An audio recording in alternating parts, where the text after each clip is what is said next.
দেখুন, আমি শুরু থেকে বলেছিলাম যে জুলাই যোদ্ধা এই নামটা ভাঙিয়ে সর্বোচ্চ ক্ষতি করবে জুলাই যোদ্ধা নামক কিছু টোকাইরা। ঠিক সেই ঘটনায় কিন্তু ঘটে গিয়েছে। আর এরই মদত দিয়েছিল আমাদের সাবেক প্রধান উপদেষ্টা ডক্টর মোহাম্মদ ইউনূস। বিস্তারিত ভিডিওটা না দেখলে কিছুই বুঝতে পারবেন না, অবশ্যই ভিডিওটি সম্পূর্ণ দেখুন।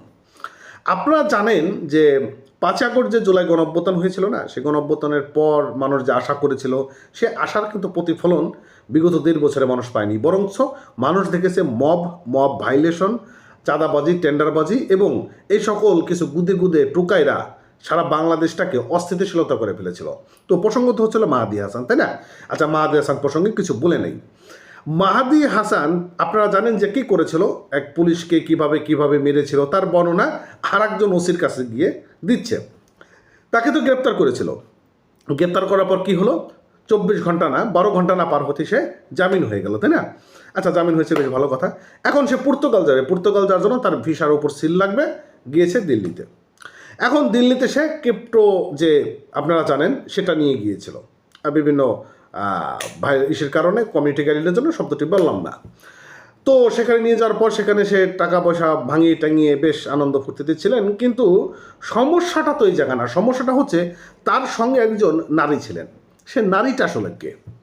কি প্রশ্ন জাগে না?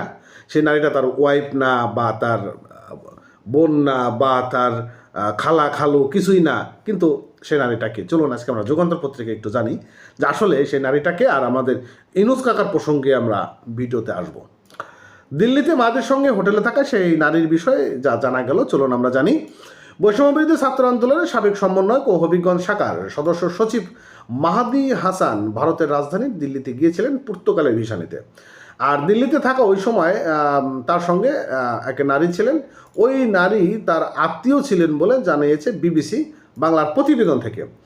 আচ্ছা, বিকালে ৩:৪০ ভারতে থাকা দিল্লিতে ইন্ডিগো এয়ারলাইন্সে একটি ফ্লাইটে মাহাদি হাসান ঢাকার হজরত শাহজালাল আন্তর্জাতিক বিমানবন্দরে পৌঁছান এবং ইমিগ্রেশন কাউন্টারে গেলে দায়িত্বরত পুলিশ কর্মকর্তারা তাকে জিজ্ঞাসাবাদ করেন এবং তার অভিযোগ যে তিনি ভারতে হেনস্থার শিকার হয়েছেন।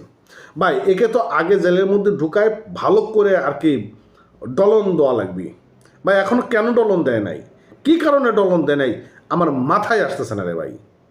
এই ছেলেটা সর্বোচ্চ লেভেলের যা কাজ করেছেন এটা বলার মতো না। অথচ দেখেন, জুলাই যোদ্ধারা যারা ছিল তারা কোথায় এখন?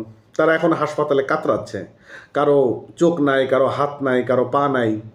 কেউ চিকিৎসার অভাবে মারা গিয়েছেন, কেউ চিকিৎসার অভাবে মারা যাচ্ছেন। আর সর্বোচ্চ লেভেলের যারা সুযোগ সুবিধা নিচ্ছেন তারা এখন সর্বোচ্চ লেভেলেই আছেন। কি আমি যে কথাগুলো বললাম সে কথাগুলো আপনাদের কাছে কি কোনো অযৌক্তিক মনে হয়েছে? আপনাদের কাছে যদি মনে হয় যে আমি অযৌক্তিক কথা বলেছি তাহলে কমেন্ট করেও জানাইয়েন, অবশ্য ভদ্রতার খাতিরে, ভদ্রতার সঙ্গে। ভালো থাকেন, আর অবশ্যই পেজটা ফলো করতে বলবেন না। Thank you.